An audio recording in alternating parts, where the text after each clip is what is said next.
যিয়ে শিৱৰাত্ৰিৰ ব্ৰত পালন কৰে তেওঁ আজীৱন মহাসুখেৰে কটাব পাৰে।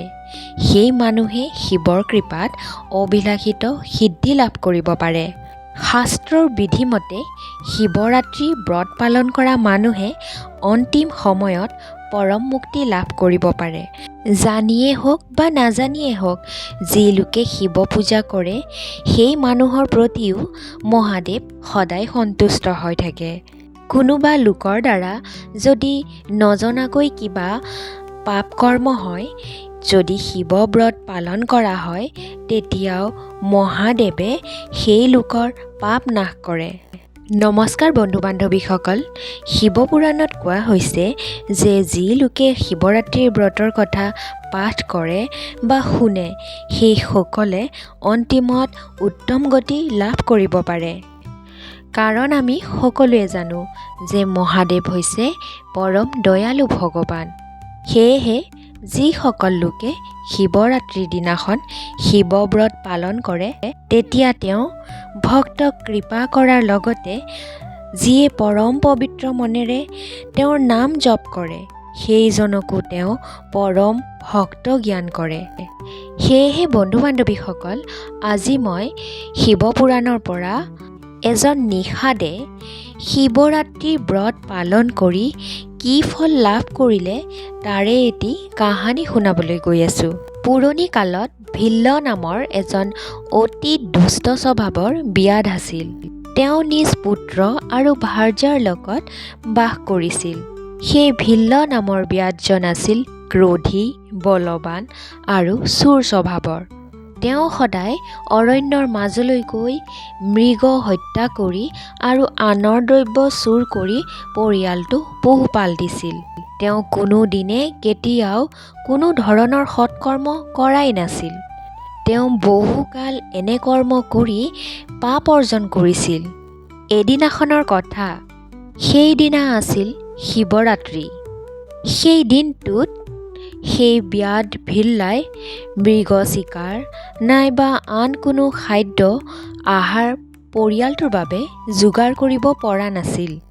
ভিল্লাই পিছে সেই দিনটো যে অতি উত্তম আৰু মহাশিৱৰাত্ৰিৰ তিথি সেই কথা তেওঁ জনাই নাছিল। গৃহত খাদ্য পাতি নথকা বাবে ভিল্লৰ বৃদ্ধ পিতৃ মাতৃ আৰু তেওঁৰ ভাৰ্যাই ভিল্লক ৰাতিপুৱাই কৈছিল যে আজি ভক্ষণ কৰিবলৈ গৃহত কোনো আহাৰ নাই, তুমি মৃগ বা আন আহাৰৰ যোগাৰ কৰা। সেয়েহে পৰিয়ালৰ সকলোৰে কথা শুনি ভিল্ল ব্যাধে হাতত ধনুশৰ লৈ মৃগ বধ কৰিবলৈ বনানীৰ মাজলৈ গমন কৰিছিল। পিছে ভিল্ল ব্যাধে সেইদিনাখন ইখনৰ পাছত আনখন বনানী ভ্ৰমণ কৰিও কোনো এটি মৃগ পহু দেখা পোৱা নাছিল। লগতে তেওঁ সেই বনানীৰ মাজত আন খাদ্য বস্তুও যোগাৰ কৰিব পৰা নাছিল। তাৰ বাবে তেওঁ বৰ চিন্তিত হৈ পৰিছিল। লাহে লাহে সূৰ্য অস্ত গ'ল। খাদ্য খাবলৈ নাপাই বৃদ্ধ পিতৃ মাতৃ, ভাৰ্যা পুত্ৰ আদিয়ে ভীষণ কষ্ট পোৱা বুলি জানি ব্যাধে মনত বৰ দুখ পাইছিল। তেতিয়া তেওঁ দুখ মনে এটি সৰু বৰৰ ওচৰলৈ গমন কৰিছিল।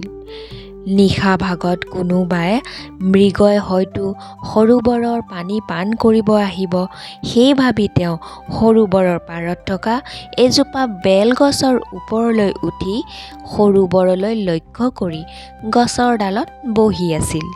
সেই ভিল্ল ব্যাধ নিজেও পিছে ভীষণ ক্ষুধাতুৰ হৈ পৰিছিল। তথাপিও পিছে নিশা কোনো তৃষ্ণাতুৰ মৃগই যদি সৰোবৰৰ পানী পান কৰিব আহে আৰু সেই মৃগ বধ কৰিব পাৰিব, সেই আশাতেই বেল গছজোপাৰ ডালত বহি নিশা উজাগৰে আছিল। এনেতে নিশা প্ৰথম প্ৰহৰত এজনী তৃষ্ণাতুৰা মৃগই সেই সৰোবৰৰ পানী পান কৰিবলৈ আহিছিল। সেই মৃগজনীক দৰ্শন কৰি ব্যাধে আনন্দ মনে তাইক বধ কৰিবলৈ ধনুশৰ সংযোগ কৰিছিল। পিছে তেওঁ সাজু হোৱা সময়ত বেল গছজোপাৰ পৰা নিয়ৰত তিতি থকা শুকান পাত কেইটিমান সৰি পৰিছিল আৰু গছৰ পৰা নিয়ৰৰ পানীও মাটিত পৰিছিল। সেই গছৰ গুৰিত এটি শিৱলিংগ আছিল। বেলপাত আৰু নিয়ৰৰ পানী সেই শিৱলিংগটোত পৰিছিল। ব্যাধে পিছে নজনাকৈয়ে প্ৰথম প্ৰহৰ নিশাৰ শিৱ পূজাৰ ফল ব্যাধে লাভ কৰিছিল। সেই বেলপাত আৰু নিয়ৰৰ পানী শিৱলিংগত পৰাৰ ফলত ব্যাধৰ কিছু পাপ খণ্ডন হৈছিল। এনেতে গছৰ ওপৰত কিহবাৰ শব্দ শুনি মৃগয়াজনীয়ে গছৰ ওপৰলৈ বুলি লক্ষ্য কৰি ব্যাধক দেখা পালে আৰু তাৰ পাছত মৃগয়াজনীয়ে ভাবিলে যে আজি মোক ব্যাধে বধ কৰিব। মই যেন আৰু ব্যাধৰ হাতৰ পৰা ৰক্ষা নপৰিমেই চাগে। তথাপিও পিছে মৃত্যুৰ আগতে প্ৰাণ ৰক্ষাৰ বাবে যত্ন কৰা ভাল হ'ব। এনেদৰে মৃগয়াজনীয়ে ভাবিব ধৰিলে। তাৰ পিছত মৃগয়াজনীয়ে ব্যাধক ক'লে যে হেৰা ব্যাধ, তুমি কি কৰিবলৈ সাজু হৈছা? জন্তুৱে এনেদৰে কথা কোৱা শুনি ব্যাধ আচৰিত হ'ল। তেওঁ মৃগয়াজনীলৈ শৰ নিক্ষেপ নকৰি ক'লে যে মোৰ গৃহৰ পিতৃ মাতৃ ভাৰ্যা পুত্ৰ আৰু মই নিজেও আজি গোটেই দিনটো খাদ্য খাবলৈকে পোৱা নাই। আমি গোটেই পৰিয়ালটো বৰ ক্ষুধাতুৰ হৈ আছোঁ। সেয়েহে মই তোমাক এতিয়া বধ কৰি তোমাৰ মাংস পৰিয়ালৰ সকলোৰে সৈতে ভোজন কৰিম। ব্যাধৰ এনে নিদাৰুণ কথা শুনিয়ে মৃগয়াজনীয়ে হাঁহি মুখে ক'লে যে সঁচাকৈয়ে আজি মোৰ পৰম সৌভাগ্যৰ উদয় হ'ব আৰু মোৰ মাংসৰ দ্বাৰা ক্ষুধাতুৰৰ প্ৰাণ ৰক্ষা হ'ব। মই আজি আনৰ কিঞ্চিত উপকাৰ সাধন কৰিবলৈ সুযোগ পাইছোঁ। কোনো ক্ষুধাতুৱে যদি মোৰ দেহৰ মাংস ভক্ষণ কৰি তৃপ্তি লাভ কৰিব পাৰে তেতিয়া মোৰ জীৱন ধন্য হ'ব। পৰৰ উপকাৰ কৰিব পাৰিলে যিমান পুণ্য হয় তাক বৰ্ণনা কৰি অন্ত কৰিব নোৱাৰি। ব্যাধক এনেদৰে নীতিমূলক কথা কৈ মৃগয়াজনীয়ে পুনৰ ক'বলৈ ধৰিলে যে হেৰা ব্যাধ, মই সত্য কথা কৈছোঁ যে মোৰ বাসস্থানত মোৰ এটি পোৱালি, মোৰ এজনী ভনী আৰু স্বামী আছে। তুমি মোক এতিয়া বধ নকৰিবা।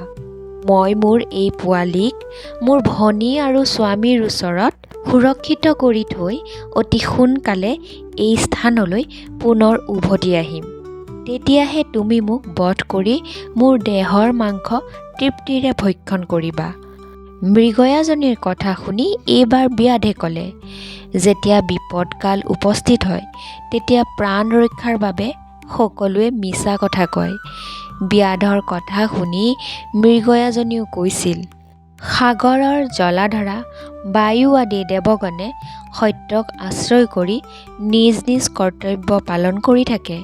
সকলোৱে সত্য ধৰ্ম পালনৰ বাবে নিজৰ প্ৰতিজ্ঞা সৰ্বক্ষণে পালন কৰে। হেৰা পশুঘাতক ব্যাধ, মোৰ কথা শুনা। মই সত্য ৰক্ষা নকৰাকৈ নাথাকোঁ।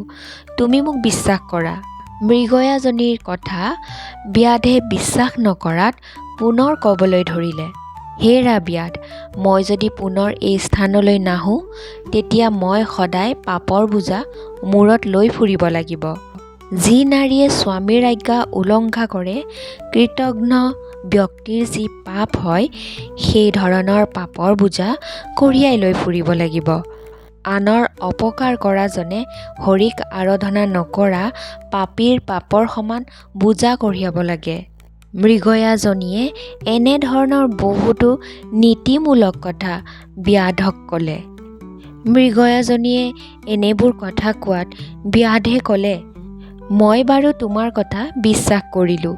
এতিয়া তুমি সৰোবৰৰ পানী পান কৰি তোমাৰ বাসস্থানলৈ যোৱাগৈ। ব্যাধে এনেদৰে কোৱাত মৃগয়াজনীয়ে সৰোবৰৰ পানী খাই বাসস্থানলৈ গ'লগৈ। এইদৰে মৃগয়াজনী অহালৈ অপেক্ষা কৰি থাকোঁতেই নিশা প্ৰথম প্ৰহৰ সমাপ্ত হ'ল। যিহেতু ব্যাধে প্ৰথম প্ৰহৰ উজাগৰে আছিল আৰু সেই প্ৰহৰ নিশা জীৱ হিংসাৰ তেওঁ সুযোগ পোৱা নাছিল।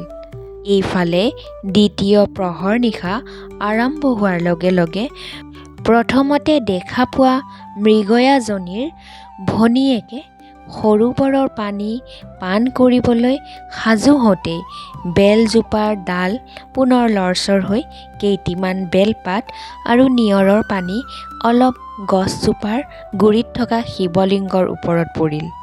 এনেদৰেই ব্যাধৰ পুনৰ কিছু পাপ নাশ হ'ল।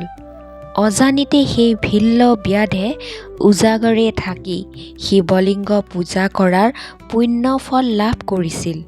পুনৰ মৃগয়াজনী দেখি ব্যাধে ধনুত কাঁড় সংযোগ কৰি মাৰিবলৈ সাজু হৈছিল। এনেতে হৰিণীজনীয়ে মাত লগালে, হেৰা ব্যাধ, তুমি কি কৰ্ম কৰিবলৈ সাজু হৈছা? পুনৰ মৃগয়াজনীয়ে এনেকে কথা কোৱাত ব্যাধ আচৰিত হৈ পৰিল। ব্যাধেও হৰিণীজনীক ক'লে যে মই তোমাক মাৰিবলৈ সাজু হৈছোঁ। ব্যাধৰ এনে কথা শুনি হৰিণীয়ে ভয়াতুৰ হৈ কৈছিল, হেৰা ব্যাধ, তোমাৰ কথা শুনি নিজকেই ধন্য মানিলোঁ যে মোৰ এই দেহ আনৰ উপকাৰত লাগিব যেতিয়া মোৰ জীৱন ধন্য হ'ব। কিন্তু হে ব্যাধ, মই তোমাৰ ওচৰত কিছু সময়ৰ বাবে প্ৰাণ ভিক্ষা খুজিছোঁ, কাৰণ মোৰ কেইবাটিও শিশু আছে। মই মোৰ সেই শিশু পোৱালীকেইটাক স্বামীৰ ওচৰত ৰাখি নিশ্চিন্ত মনে মৃত্যুবৰণ কৰিব বিচাৰোঁ। সেয়েহে তুমি দয়া কৰি কিছু সময় অপেক্ষা কৰা। মই পুনৰ ইয়ালৈ উভতি আহিলে তুমি মোক বধ কৰি মোৰ দেহৰ মাংস তৃপ্তিৰে ভোজন কৰিব পাৰিবা। তুমি যদি মোক এইকণ সময় প্ৰাণ ভিক্ষা প্ৰদান কৰা তেনেহ'লে তোমাৰ মহাপুণ্য লাভ হ'ব। মৃগয়াজনীৰ কথা শুনি ব্যাধেও হাঁহি হাঁহি কৈছিল, তুমি কৌশলেৰে পলাব বিচাৰিছা নহয়নে? তেতিয়া মৃগয়াজনীও ক'লে যে তুমি দয়া কৰি মোৰ বাক্য সঁচা বুলি ভাবি লোৱা। মই যদি পুনৰ ইয়ালৈ উভতি নাহোঁ তেতিয়া মোক সকলো পাপে স্পৰ্শ কৰিব। কাৰণ যিয়েই নিজৰ বাক্য পালন নকৰে তেওঁ সকলো পুণ্যফল বিনষ্ট হয়। হেৰা ব্যাধ, যি পুৰুষে পতিব্ৰতা পত্নীক পৰিত্যাগ কৰি আন ৰমণীৰ প্ৰতি আসক্তি হয় তেতিয়া সেই পুৰুষৰো মহাপাপ হয়। গতিকে মই যদি পুনৰ উভতি নাহোঁ তেতিয়া তেনে পুৰুষৰ পাপেও মোৰ দেহ স্পৰ্শ কৰিব। বিষ্ণু ভক্ত হৈ যিয়ে শিৱ নিন্দা কৰে তেওঁৰ মহাপাপ হয়। যিয়ে মৃত পিতৃ মাতৃৰ মৃত্যুতিথি পালন নকৰে তেওঁৰো মহাপাপ হয়। লগতে যিয়ে আনৰ মনত দুখ প্ৰদান কৰি নিজে আনন্দিত হয় তেওঁৰ মহাপাপ হয়। গতিকে সেইবোৰ পাপীৰ সকলো পাপৰ বোজা মই বহন কৰিম যদিহে মই পুনৰ ইয়ালৈ উভতি নাহোঁ। মৃগজনীৰ কথা শুনি ব্যাধৰ মনত পিছে দুখ উপজিছিল। তেতিয়া ব্যাধে ক'লে যে তোমাৰ কথা শুনিলোঁ, তুমি এতিয়া পানী খাই যোৱাগৈ, কিন্তু পুনৰ ইয়ালৈ আহিবা। মৃগয়াজনীয়েও ব্যাধক ধন্যবাদ জনাই পানী খাই তাই নিজৰ বাসস্থানলৈ গুচি গ'ল। এনেদৰেই ব্যাধে অনাহাৰে অনিদ্ৰাই বেলগছৰ ডালত থাকি দ্বিতীয় প্ৰহৰ অতিবাহিত কৰিলে। সেইফালে আকৌ মৃগৰ দুয়োজনী পত্নীয়ে সৰোবৰৰ পানী পান কৰিব গৈ বহু সময়লৈ উভতি নহা বাবে মৃগৰ মনত গভীৰ চিন্তা হ'ল। সেয়েহে সি দুয়োজনী মৃগৰ কিবা বিপদ হৈছে বুলি ভাবি নিজেও সৰোবৰৰ পাৰলৈ আহিল। তেতিয়া নিশা প্ৰায় তৃতীয় প্ৰহৰ পালেহি। মৃগই সৰোবৰৰ পাৰ পোৱাত ব্যাধে সেইটো হৰিণ বুলি জানি শৰ নিক্ষেপ কৰিবলৈ সাজু হ'ল। তেতিয়াও পিছে বেলজোপাৰ ডালত জোকাৰণি হৈ কেইটিমান বেলপাত আৰু নিয়ৰৰ পানী পুনৰ গছৰ গুৰিৰ শিৱলিংগত পৰিল। তেনেদৰে বেলপাত আৰু নিয়ৰৰ জল শিৱলিংগত পৰাত ব্যাধৰ তৃতীয় ভাগ পাপ বিনাশ হৈছিল। তেনেদৰেই পৰম কৃপালু শিৱই সেই দুষ্ট ব্যাধৰ মহাপাপৰ 3 ভাগ তেনেদৰেই বিনাশ কৰিছিল। অজানিতেই সেই ব্যাধে উজাগৰে আৰু অনাহাৰে থাকি শিৱলিংগৰ তৃতীয় প্ৰহৰৰ পূজা সমাপ্ত কৰা বুলি গণ্য কৰিছিল দয়ালু শিৱই। ইফালে আকৌ মৃগ পহুটোৱে ব্যাধক দেখি মনত বৰ ভয়ভাৱ জন্ম হ'ল। তথাপিও পিছে মৃগ পহুটোৱে প্ৰাণ ৰক্ষাৰ চেষ্টা কৰি বিনম্ৰভাৱে কৈছিল, হেৰা পশুঘাতক, তুমি হাতত ধনুষৰ লৈছা যেতিয়া নিশ্চয় মোকেই বধ কৰিবলৈ সাজু হৈছা। তুমি মোক বধ কৰিলে মোৰ জীৱন ধন্য হ'ব। মোৰ এই দেহৰ মাংসৰ দ্বাৰা আনৰ উপকাৰ সাধন কৰিব পাৰিলে মোৰ পূৰ্বজন্মৰ পাপৰ ফলত লাভ কৰা এই দেহৰ সদ্গতি হ'ব। গতিকে হে ব্যাধ, মোৰ কথা শুনা। মোৰ বাসস্থানত মোৰ পুত্ৰ কন্যাগণ আছে। মই সিহঁতক মোৰ পত্নীদ্বয়ৰ ওচৰত সমৰ্পণ কৰি পুনৰ এই স্থানলৈ আহিম। মোক তুমি তেতিয়া বধ কৰিব পাৰিবা। মই তেতিয়া পৰম শান্তিৰে মৃত্যুবৰণ কৰিব পাৰিম। মৃগৰ এনে কথা শুনি ব্যাধেও ক'লে যে তুমি অহাৰ আগতে দুজনী মৃগয়া আহি তেনে কথা কৈ ইয়াৰ পৰা নিজৰ বাসস্থানলৈ গুচি গ'ল, কিন্তু তেওঁলোক এতিয়ালৈ উভতি অহাই নাই। মই ভাবিছোঁ তেওঁলোকে মোক প্ৰতাৰণা কৰিলে আৰু এতিয়া তুমিও মোক প্ৰতাৰণা কৰিব বিচাৰিছা। হেৰা মৃগ, মই অতি ক্ষুধাতুৰ হৈ আছোঁ। তোমাক বধ নকৰি যাবলৈ দিলে মই কিহেৰে মোৰ ক্ষুধা নিবাৰণ কৰিম? গতিকে মই তোমাক বধ কৰিবই লাগিব।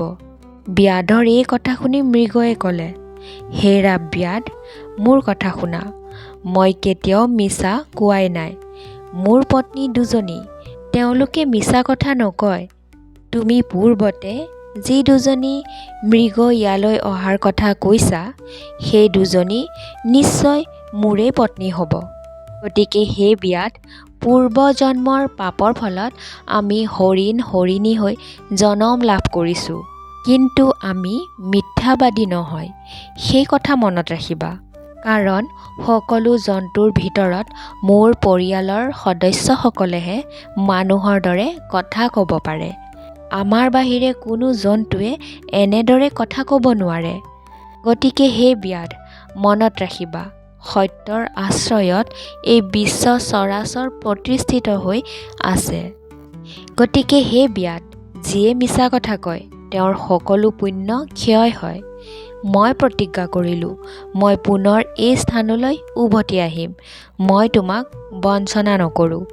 মোৰ পত্নীয়েও তোমাক বঞ্চনা নকৰে।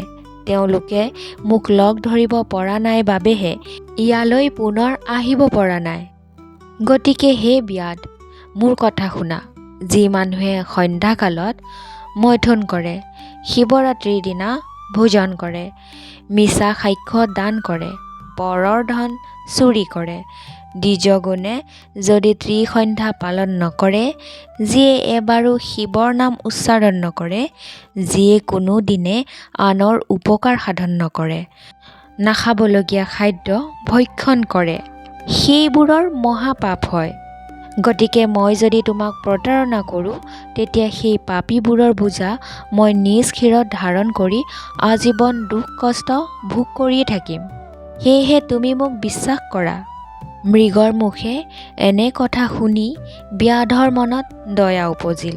তেতিয়া পুনৰ ব্যাধে সেই মৃগটোক নিজৰ বাসস্থানলৈ যাব ক'লে আৰু ক'লে যে অধিক বিলম্ব নকৰি পুনৰ উভতি আহিবা, কাৰণ মই ক্ষুধাত বৰ কাতৰ হৈ আছোঁ। ব্যাধৰ কথা শুনি মৃগটোৱে আনন্দমনে নিজৰ বাসস্থানলৈ গমন কৰিলে। বাসস্থান পোৱাত উভয়ে ব্যাধৰ লগত হোৱা সকলো কথা প্ৰকাশ কৰিলে। তেতিয়া মৃগটোৱে পত্নী দুজনীক কৈছিল যে আমাৰ সন্তানকেইটিক তোমালোক দুজনীয়ে প্ৰতিপালন কৰিবা। মই প্ৰতিজ্ঞা কৰিছোঁ যেতিয়া ব্যাধৰ ওচৰলৈ অতি শীঘ্ৰে যাওঁ। তেতিয়া প্ৰথমৰ জ্যেষ্ঠা মৃগজনীয়ে কৈছিল, হে স্বামী, মোৰ কথা শুনক। আপুনি যেনেকৈ ব্যাধৰ ওচৰত প্ৰতিজ্ঞা কৰিছিলে, ময়ো প্ৰথমে সেই প্ৰতিজ্ঞা কৰি আহিছোঁ। গতিকে আপোনাৰ বাবে অপেক্ষা কৰিহে মই আছোঁ। আপুনি মোৰ ভনীজনী আৰু পুত্ৰ কন্যাবোৰ প্ৰতিপালন কৰি থাকক, কাৰণ পিতৃ মাতৃৰ অবিহনে সন্তানৰ মহা দুৰ্গতি হয়।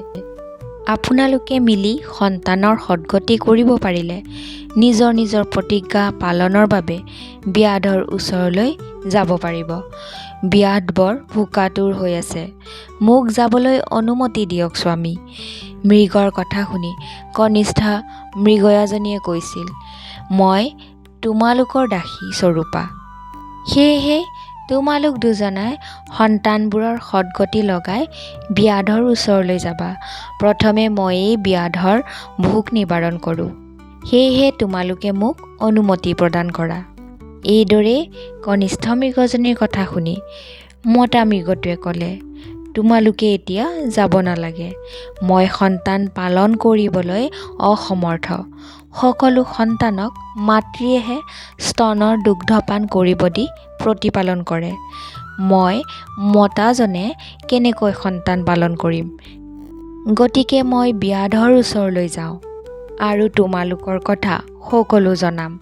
তেওঁ মানুহ যেতিয়া আমাৰ বিপদৰ কথা বুজি পাব, মই ইয়াকো জনাম যে সেই ব্যাধে এবছৰ পাছত পুনৰ সেই স্থানলৈ আহিলে তোমালোকক বধ কৰি তোমালোকৰ মাংস ভক্ষণ কৰিব পাৰিব।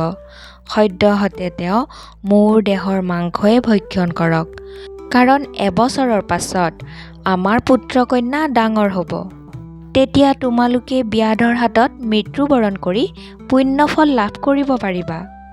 এনেদৰে মতা মৃগটোৰ কথা শুনি মাইকী মৃগপহু দুজনীয়ে কান্দি কান্দি ক'লে যে স্বামী অবিহনে পত্নীয়ে সুখ লাভ কৰিব নোৱাৰে, কাৰণ বিধৱাৰ জীৱনেই ধিক।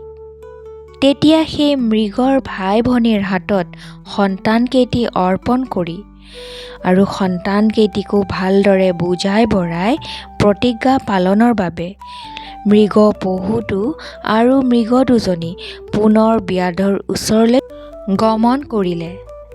তেতিয়া দূৰৈৰ পৰা সেই হৰিণ হৰিণী দেখি ব্যাধে আনন্দিত হৈ ধনুষৰ হাতত লৈ সাজু হ'ব খোজাত গছজোপাৰ ডালৰ পৰা বেলপাত আৰু নিয়ৰৰ পানী পুনৰ শিৱলিংগত পৰিল।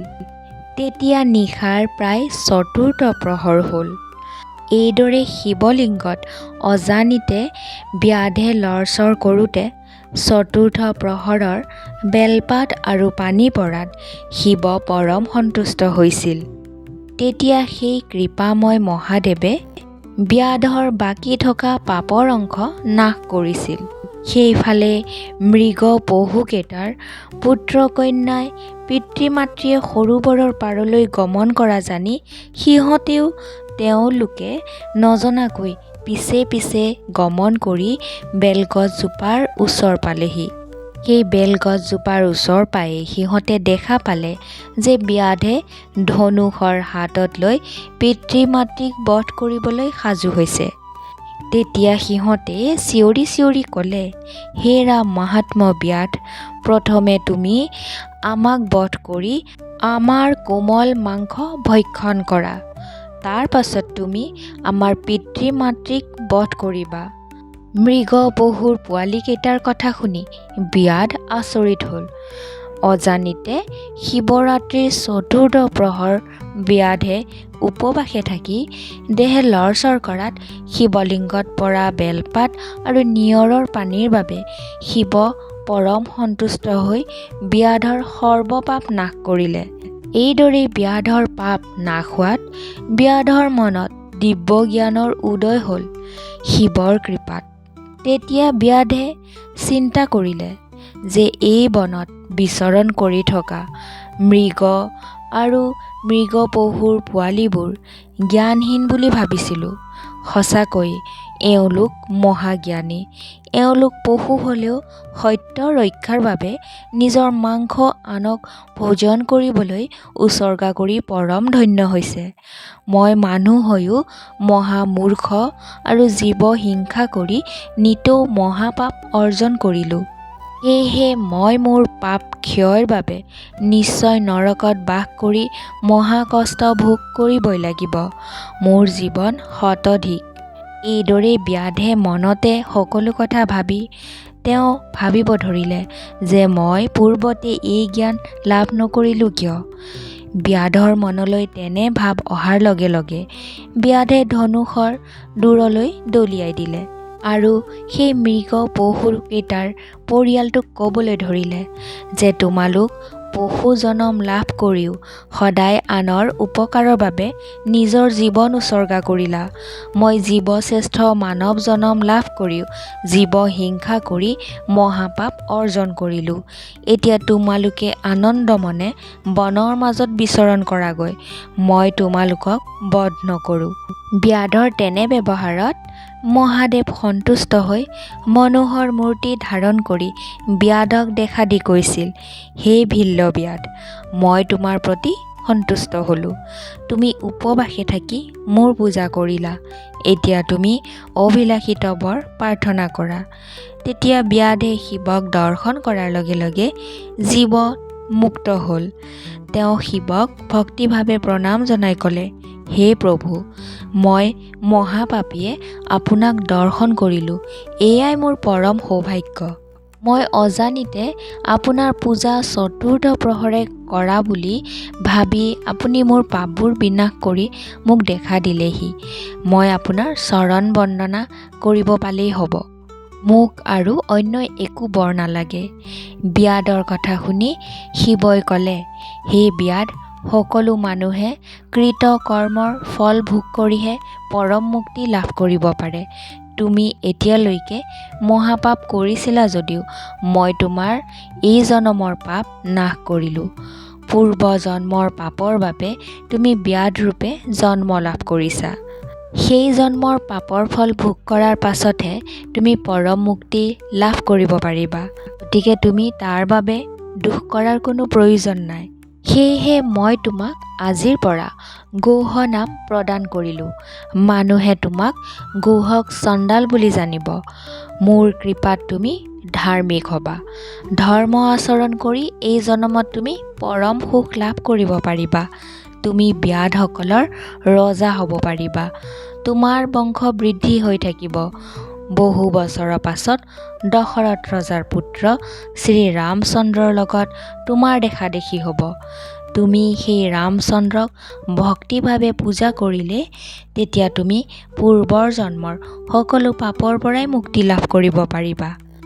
সেয়েহে তুমি নিজেও সভক্তিৰে সদায় মোৰ শিৱলিংগ পূজা কৰি আনন্দ মনে ব্যাধৰ ৰজা হৈ সুখেৰে বাস কৰাগৈ। এতিয়াও ৰামচন্দ্ৰৰ জন্ম হোৱা নাই। কিছু বছৰৰ পাছতহে ৰামচন্দ্ৰৰ জন্ম হ'ব। ৰামচন্দ্ৰৰ জন্ম হ'লে যথাসময়ত তেওঁ তোমাক লগ পাব। তুমি তেওঁক সৰ্বপ্ৰকাৰে সহায় কৰি এদিনৰ বাবে তোমাৰ গৃহত ৰাখিবা। মনত ৰাখিবা, সেই ৰামচন্দ্ৰ আন কোনো নহয়, তেওঁৱেই স্বয়ং শ্ৰীহৰি। পৃথিৱীৰ মহাভাৰ হৰণৰ বাবে ৰাৱণ আদি ৰাক্ষস কুল ধ্বংসৰ বাবে 4 অংশে দশৰথৰ পুত্ৰৰূপে আৱিৰ্ভূত হ'ব। গতিকে তুমি সেইজনা ৰামক ভক্তিভাৱে পূজা কৰিলে পৰম মুক্তি লাভ কৰি মোৰ পাৰিষদ হ'ব পাৰিবা। শিৱৰ কথা শুনি ভিল্ল ব্যাধে ভক্তিভাৱে শিৱৰ চৰণত ধৰি পূজা কৰিছিল। এনেদৰে পৰম দয়ালু শিৱক দৰ্শন কৰি সেই মৃগ পহুৰ পৰিয়ালটি মৃগজনী ত্যাগ কৰি শিৱৰ কৃপাত দিব্য ৰূপ ধাৰণ কৰি দিব্য বিমানত আৰোহণ কৰি স্বৰ্গলৈ গমন কৰিছিল। তেতিয়াৰ পৰাই শিৱই অৰ্বুদাচল পৰ্বতত ব্যাধেশ্বৰ নামেৰে আৱিৰ্ভূত হৈছিল। ভিল্ল ব্যাধে সেই দিনাৰ পৰা গুহ নামে বিখ্যাত হৈ শিৱক আৰাধনা কৰি ব্যাধ ৰাজ হৈ পৰম সুখেৰে বাস কৰিছিল। এইদৰে বহু বছৰৰ পাছত শিৱৰ কৃপাত প্ৰভু শ্ৰী ৰামচন্দ্ৰক গুহকে লগ পাইছিল। পিতৃৰ সত্য পালনৰ বাবে ৰামচন্দ্ৰই ভাতৃ লক্ষ্মণ আৰু ভাৰ্যা সীতাৰ সৈতে এনিশা গুহকৰ গৃহত অতিথি হৈছিল। গুহকেও তেওঁলোকক ভক্তিভাৱে পূজা কৰিছিল। তাৰ ফলত আৰু শিৱৰ কৃপাত গুহকে যথাসময়ত পৰম মুক্তি লাভ কৰিছিল। এনেদৰে নজনাকৈয়ে শিৱলিংগত দুষ্ট ব্যাধ ভিললৈ শিৱৰাত্ৰিৰ নিশা উজাগৰে আৰু উপবাসে থাকি শিৱলিংগ পূজা কৰাৰ ফলত যথা সময়ত পৰম মুক্তি লাভ কৰিছিল। সেয়েহে বন্ধু বান্ধৱীসকল, কোৱা হয় যে নানান শাস্ত্ৰ অধ্যয়ন, নানান ধৰ্ম অনুষ্ঠান, নানান ব্ৰত পালন, নানান তীৰ্থ ভ্ৰমণ কৰাতকৈও সভক্তিৰে শিৱৰাত্ৰি ব্ৰত পালন কৰাৰ পুণ্যফল হৈছে সৰ্বাধিক। সেয়েহে হিতকাংক্ষী ব্যক্তিগণে শিৱৰাত্ৰি ব্ৰত পালন কৰা উচিত। বন্ধু বান্ধৱীসকল, আজিৰ কাহিনীটো ইমানখিনিয়ে আছিল। কাহিনীটো আপোনালোকৰ কেনেকুৱা লাগিল মতামত জনাবলৈ নাপাহৰিব। কমেণ্টত ওম নমঃ শিৱায় বুলি লিখিলেই হ'ব। যদি কাহিনীটো আপোনালোকৰ ভাল লাগিছে তেনেহ'লে লগ বন্ধুৰ মাজত শ্বেয়াৰ কৰি দিব। আৰু মোৰ এই চেনেলটোলৈ যদি কোনোবা বন্ধু বান্ধৱী নতুনকৈ আহিছে তেনেহ'লে চেনেলটো ছাবস্ক্ৰাইব কৰি ৰাখিব। তেতিয়াহে এনেকুৱা ধৰণৰ কাহিনীবোৰ আপোনালোকে এই চেনেলটোৰ মাধ্যমেৰে শুনি থাকিবলৈ পাৰিব। তেনেহ'লে আজিলৈ আহিছোঁ। ধন্যবাদ। হৰ হৰ মহাদেৱ।